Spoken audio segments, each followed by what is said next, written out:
ప్రముఖ దర్శకుడు శైలేష్ కొలను తాజాగా తిరుమల వెంకటేశ్వర స్వామిని దర్శించుకున్నారు.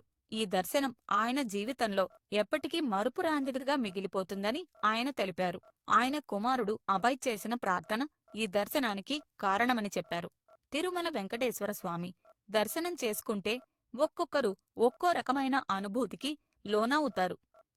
హిట్ మూడో దర్శకుడు శైలేష్ కొలను కూడా ఇప్పుడు అలాంటి అనుభూతికి లోనయ్యాడు. ఈసారి దర్శనం మాత్రం జీవితంలో మర్చిపోలేనని, అదొక అనిర్వచనీయమైనది అని చెప్పుకొచ్చాడు. ఈ మేరకు ఆసక్తికర ట్వీట్ చేశాడు.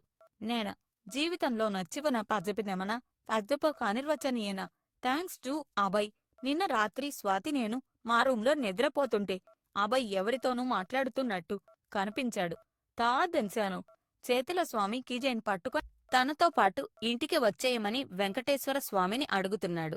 ఇదంతా చూసి నాకు చాలా ముద్దుగా అనిపించింది. ఈ రోజు ఉదయం దర్శనం ముగిచిన తర్వాత బయటకొచ్చేస్తుంటే అయ్యగారు నుంచి మరోసారి పిలుపు వచ్చింది. దాదాపు 10 నిమిషాల పాటు గర్భగుడిలో కూర్చున్నాం. ఇదంతా అనిర్వచనీయమైన అనుభూతి.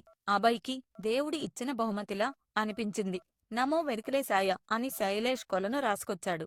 స్వతహాగా డాక్టర్ అయిన శైలేష్ కొలను ఆస్ట్రేలియాలో జామైత్యుతులు యనుపై ఆసక్తితో తిరిగి స్వదేశానికి వచ్చేశాడు.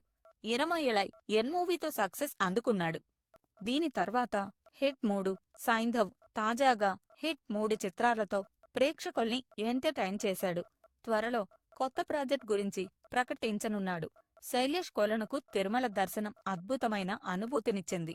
కుమారుని ప్రార్థన, గర్భగుడిలో గడిపిన క్షణాలు ఆయన జీవితంలో ఎప్పటికీ మరుపురానివిగా మిగిలాయి.